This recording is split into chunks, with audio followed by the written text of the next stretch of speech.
Yo guys, what is up? Moxsy on Wonderlands video, and today we're talking about the Face Puncher. The Face Puncher is back in Wonderlands with a new name. It is now called the Stab-O-Matic. It basically looks like a Face Puncher.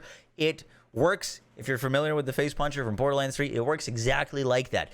It does melee damage. It shoots melee damage. Each pellet that it shoots is considered a hit of melee damage, and it's kind of crazy, albeit not quite as crazy as the Borderlands 3 one.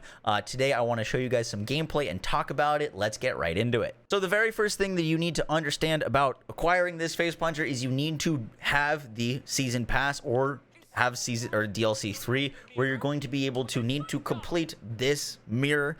This is DLC 3, and once you complete it, you unlock the drop for this thing from the Wheel of Fate. Now, I have gotten mine from the Wheel of Fate. It can drop in a ×7 or ×14 projectile count, and with the Wheel of Fate buffs, it's actually pretty great. You're getting tons of gear from the Wheel of Fate. It kind of feels actually a little bit better than the Chaos Chamber Bunny, which is a huge change. But once you get this weapon, there's some things that you should know about it. First off, it does not work with most hilt mods, meaning if you're holding like a Wailing Banshee, melee attacks create up to 3 projectiles that seek out enemies. Like, that's not gonna work.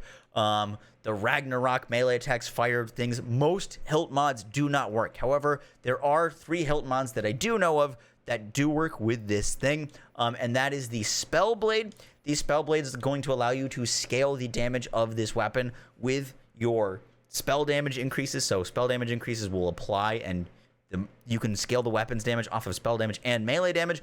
The Goblin's Bane is a unique weapon that reads melee attacks deal 100% damage against enemies above 95% health. That, I believe, works. And then lastly, the Diamond Guard Sword, which does random status effects whenever you melee an enemy, or does a random element whenever you melee an enemy. The Diamond Guard Sword works as well. Next up, there's some things that don't work with the Stab-O-Matic or the Face Puncher that you might think would work. For example, this thing only does melee damage, and it only benefits from melee damage. However, it does get magic bullets. Magic bullets, once again, is still its own unique damage multiplier for weapons, and hence, because this isn't gun damage, it's technically bullet damage, the Stab-O-Matic will actually benefit from magic bullets, but for example, it would not benefit from 1 slot 1 kill, which is going to give gun damage. Next up, even though you're shooting a gun, it doesn't count as gun critical hits. For example, the Capstone for Spell Shot class, gun critical hits have a chance to reset your spell cooldowns. This does not work. And for example, the Stab-O-Mancer's Executioner's Blade, gun critical hits have a chance to proc Ethereal Blade. That also does not work. So magic bullets turns out to be, once again, one of the best things that you can use for this, because Spell Shot is still crazy. So now we're going to do a little bit of gameplay with the Stab-O-Matic, aka the Face Puncher. I will have like a full build video out. This isn't supposed to be a build video because there's a lot of like interactions that this doesn't work with, and there's a lot of interactions that this does work with. Right now, I'm using the gain melee damage against enemies above 70% with the Stab-O-Matic with more melee damage, a Cursed Wit, a Buffmeister to give me even more damage with Zap and Bonk. I'm hoping to get a Paradigm for this build so that I can buff my spell damage and then have that spell damage subsequently turn into melee damage. One of the coolest things that you can use with this is the Spell Blade, which allows you to buff the damage of the gun via using spell damage increases.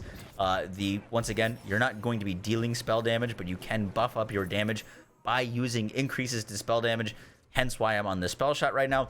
But yeah, I will have a full build video. I just wanted to show you guys a little bit of gameplay of like how this thing performs. First impressions, it's a lot more balanced than the Face Puncher in Borderlands 3, but that doesn't mean you can't do crazy things with it.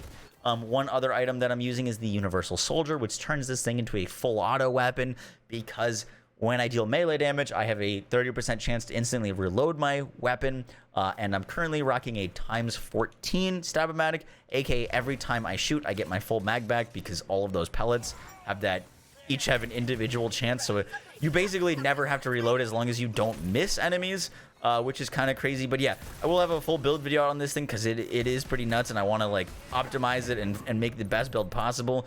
But the Face Puncher is in the game. It's more balanced than it was in Borderlands 3, but that does not mean that you can't do some absolutely crazy things with it.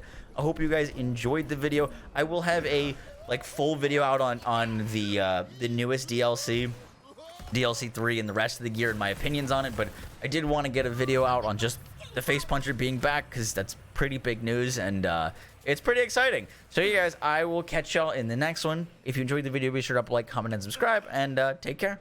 Peace.